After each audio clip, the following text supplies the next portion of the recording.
എൻ്റെ പേര് മുരളി കുട്ടമ്പുഴ.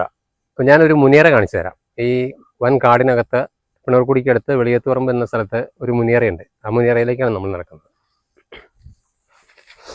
ഇതുണ്ടോ, ഇതാണ് ആ മുനിയറ.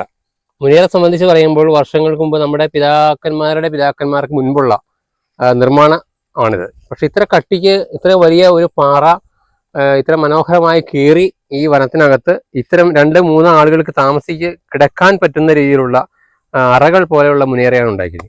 അപ്പോൾ മുനിയറെ സംബന്ധിച്ച് ഇത് എങ്ങനെ ഇത്രയും വലിയ പാറയുടെ മുകളിൽ മനോഹരമായി ഇങ്ങനെ കീറി വൃത്തിയാക്കി ഇത്രയും വലിയ ഭിത്തിയുടെ മുകളിൽ കയറ്റി വെക്കുക എന്നുള്ളത് അതിസാഹസികമാണ്. അന്ന് സാങ്കേതിക വിദ്യകളൊന്നുമില്ലായിരുന്നു. ആ കാലത്താണ് ഈ 2 അറകളുള്ള ഈ മുനിയറ നിർമ്മിക്കപ്പെട്ടിട്ടുള്ളത്. ഇത് ഋഷീശ്വരന്മാർ, അത് പണ്ടത്തെ മുനിമാര് തപസ് ചെയ്യാൻ ഉപയോഗിച്ചതും ചില ആളുകളൊക്കെ ഒളിത്താവളങ്ങളായിട്ടൊക്കെ ഇതിനകത്ത് ഉപയോഗിച്ചിരുന്നതായിട്ടൊക്കെ പറയപ്പെടുന്നത്. അപ്പൊ ഈ മൂടക്കല്ല് ഉൾപ്പെടെ, ഈ മൂടക്കല്ല് ഇത്രയും വലിയ പാറയുടെ മുകളിൽ ഈ മൂടക്കല്ല് എടുത്തു വെക്കാൻ എത്ര മനുഷ്യ ശക്തി പ്രയോജനപ്പെടുത്താൻ പറ്റില്ല. അന്ന് സാങ്കേതിക വിദ്യകളൊന്നുമില്ല.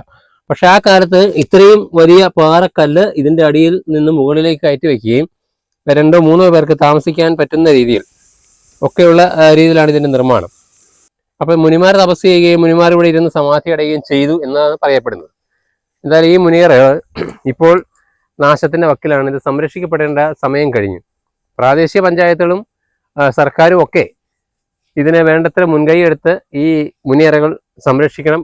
അതുപോലെ തന്നെ വരും തലമുറയ്ക്ക് ഈ മുനിയറകൾ കാണാനും മുനിയറയെക്കുറിച്ച് പഠിക്കാനുമുള്ള എല്ലാവിധ സംവിധാനങ്ങളും ഏർപ്പെടുത്തണം എന്നുള്ളതാണ് പ്രാദേശിക ഒരു ഗവേഷകൻ എന്ന നിലയ്ക്ക് എനിക്ക് പറയാനുള്ളത്.